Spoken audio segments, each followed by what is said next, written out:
তো আজকে আমি কথা বলবো লাস্ট 5 বছরে 5 থেকে 6টা হিট সিনেমা, ব্লকবাস্টার সিনেমা। আসলে ব্লকবাস্টার মানে কি, হিট কাকে বলে, একটা সিনেমাকে ব্লকবাস্টার কখন বলা যায়? যেমন হাওয়া, পরাণ এবং সুড়ঙ্গ, এই তিনটা কি হিট? তিনটা কি ব্লকবাস্টার? কখনোই না। হিট হলে হতে পারে নরমাল হিট, কিন্তু ব্লকবাস্টার কখনোই না। কারণ এইসব সিনেমার খুব লো বাজেট ছিল, খুব সাধারণ বাজেট ছিল এইসব সিনেমাতে। সিনেপ্লেক্সে একটু চলছে, সিনেমার টাকা উঠে গেছে। যেই টাকা দিয়ে সিনেমা বানাইছিল তার থেকে বেশি টাকা উঠে গেছে সিনেপ্লেক্সে চালাইয়া। যেখানে কোনো সিনেমাই চলে না শাকিব খান ব্যতীত, কোনো সিনেমাই চলে না, শাকিব খান না থাকলে কোনো সিনেমা দেখে না, সেইখানে এই হাওয়া, পরাণ এবং সুড়ঙ্গ, এই তিনটা সিনেমা মোটামুটি সিনেপ্লেক্সে একটা সাড়া পাইছে। এই জন্য বলতাছে ব্লকবাস্টার, এই জন্য বলতাছে হিট। যেমন রায়হান রাফি এক চাপাবাজ, বলতাছে ব্লকবাস্টার। পরাণ, সুড়ঙ্গ, মানে হিট বলে না, সুপার হিট এই কথা বলে না, একটু দর্শক দেখলেই বলে ব্লকবাস্টার। আরে ব্লকবাস্টার মানে কি? আপনি জানেন একটা সিনেমা কত হাজার লক্ষ দর্শক দেখতে হয় ব্লকবাস্টার হতে হলে? আপনাদের সিনেমা কি অত দর্শক দেখে? সিনেপ্লেক্সে চলছে কয়দিন? সিনেপ্লেক্সে তো এমনি টিকিটের দাম বেশি, সেইখানে বেশি বেশি দামের টিকিট কাইটা কিছু টাকা উঠেছে, বলতাছেন হিট। একটা সিনেমা তখনই ব্লকবাস্টার হয় যখন ওই সিনেমাটাকে লক্ষ লক্ষ মানুষ দেখবে, তখনই। আপনাদের সিনেমা লাখ লাখ মানুষ দেখে না, কয়েক হাজার মানুষ দেখে। লাখ লাখ মানুষ দেখে কার সিনেমা? শাকিব খানের সিনেমা। যেমন প্রিয়তমা, তুফান, বরবাদ, এগুলা লাখ লাখ মানুষ দেখছে। এইগুলা হচ্ছে ব্লকবাস্টার। সারা বাংলাদেশে দুমায়া চলছে সব জায়গায়। শাকিব খানের সিনেমা বর্তমানে যেটা চলতেছে বরবাদ, এই সিনেমাটা 12তম দিনে আইসা যতজন দর্শক দেখছে, ওই পরাণ, হাওয়া, সুড়ঙ্গ, এই তিনটা সিনেমা দর্শক মিলাইলেও এত দর্শক হবে না বরবাদ একদিনে যা দেখছে। তাহলে সেই সিনেমাকে কিভাবে ব্লকবাস্টার বলে? এই রায়হান রাফি চাপাবাজ, সেই বলে ব্লকবাস্টার। রায়হান রাফির জীবনে দুইটা সিনেমা আমি বলবো, একটা হচ্ছে ইন্ডাস্ট্রি হিট তুফান, আর একটা হচ্ছে ব্লকবাস্টার পোড়ামন 2। এই দুইটা সিনেমা রায়হান রাফির জীবনে সফল, যে সব জায়গার দর্শক দেখছে, সিনেপ্লেক্স, সিঙ্গেল স্ক্রিন, সারা বাংলাদেশে চলছে। এছাড়া অন্য কোনো সিনেমা চলে নাই। এই সুড়ঙ্গ সারা বাংলাদেশ চলে নাই, শুধু সিনেপ্লেক্সে কিছুটা চলছে। শুধু সিনেপ্লেক্সে চললে সেই সিনেমা কখনো ব্লকবাস্টার না, সেই সিনেমা কখনো হিট না। সেই সিনেমা 1 কোটি টাকা দিয়ে সিনেমা বানায়, ওই সিনেপ্লেক্সে চালাইয়া ওই 1 কোটি 1.5 কোটি টাকা উঠলেই বলে হিট, ব্লকবাস্টার। কিন্তু হিসাব করে দেখেন গা, ওই সব সিনেমা কতজন দর্শক দেখছে? হাতে গোনা যাব, একজন দুজন করে কতজন দর্শক দেখছে। আর শাকিব খানের সিনেমা মানে মেশিন দিয়েও গোনা যাব না কতজন দর্শক দেখছে। লাখ লাখ কোটি কোটি মানুষ দেখতাছে বরবাদ সিনেমা।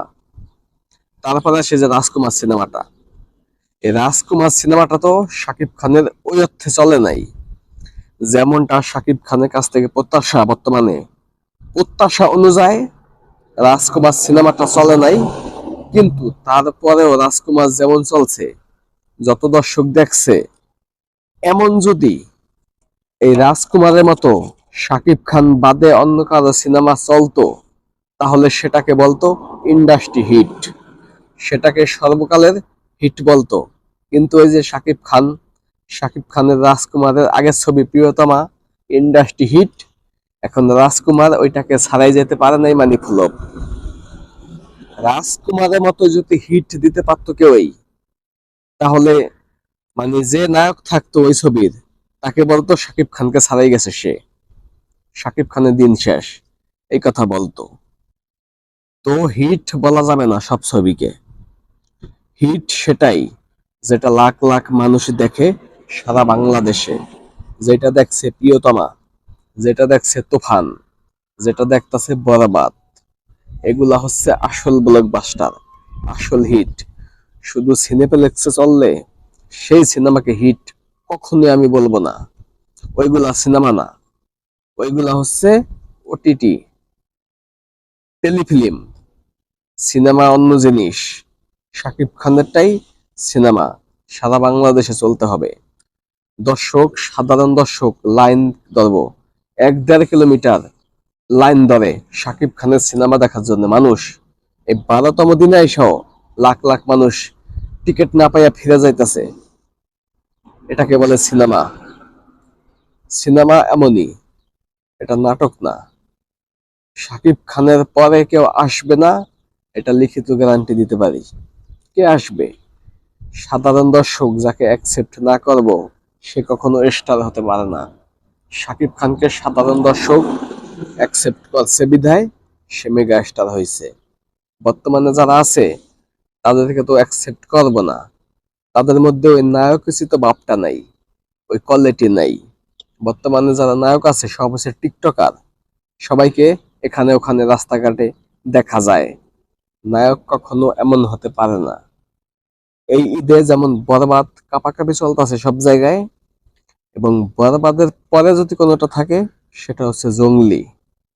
জংলি সিনেমাটা অসাধারণ, সবাই খুব পজিটিভ রিভিউ দিতেছে। আপনারা যদি এখনো জংলি সিনেমাটা দেখে না থাকেন, অবশ্যই জংলি সিনেমাটা দেখবেন। বরবাদের পরে জংলি হচ্ছে সবচেয়ে হিট এই ঈদে। জংলির পরে আছে দাগি। দাগি কিন্তু ওই অর্থে চলতেছে না, অনেক মানুষ নেগেটিভ রিভিউ দিতেছে দাগি দেখা। তো ভিডিওর মেন টপিক যেটা, সেটা হচ্ছে লাস্ট 5 বছরে 5-6টা হিট সিনেমার কথা বলবো। তো এক থেকে শুরু করি, যেসব সিনেমাকে হিট বলা যায় এর মধ্যে প্রথম যে 4টার নাম বলবো, সেই 4টা হচ্ছে আসল হিট ব্লকবাস্টার। এক হচ্ছে বরবাদ, 2 হচ্ছে তুফান, 3 হচ্ছে প্রিয়তমা, 4 হচ্ছে রাজকুমার, 5 হচ্ছে হাওয়া, 6 হচ্ছে পরাণ, 7 হচ্ছে সুড়ঙ্গ। এই লাস্ট 5 বছরে এই কয়টা হিট সিনেমার কথা বললাম। এবং সুড়ঙ্গের পরে যদি আরেকটু আগে যাই, তাহলে এসে পড়বে বীর, শাকিব খানের সিনেমা বীর। ওইটাও কিন্তু একটা হিট সিনেমা। এর মধ্যে লিডার আমি বাংলাদেশ, এটাও মোটামুটি হিট, এটাও হিট সিনেমা। তো যদি দেখি লাস্ট 10টা হিট সিনেমার 6-7টাই আছে শাকিব খানের, আর 3টা আছে অন্য অন্য লোকের, অন্য অন্য নায়কের। তাও ওই অর্থে হিট না, শুধু সিনেপ্লেক্স হিট। এই আসল হিট শাকিব খানের সিনেমাই হয়। আসল হিট শাকিব খান যেটাতে থাকে সেটাই হয়। ভিডিওটা সবাই বেশি বেশি শেয়ার করে দিবেন। আর একটা কথা, যদি এখনো আমার চ্যানেলটা সাবস্ক্রাইব করে না থাকেন, তাহলে এখনই চ্যানেলটা সাবস্ক্রাইব করবেন। ধন্যবাদ।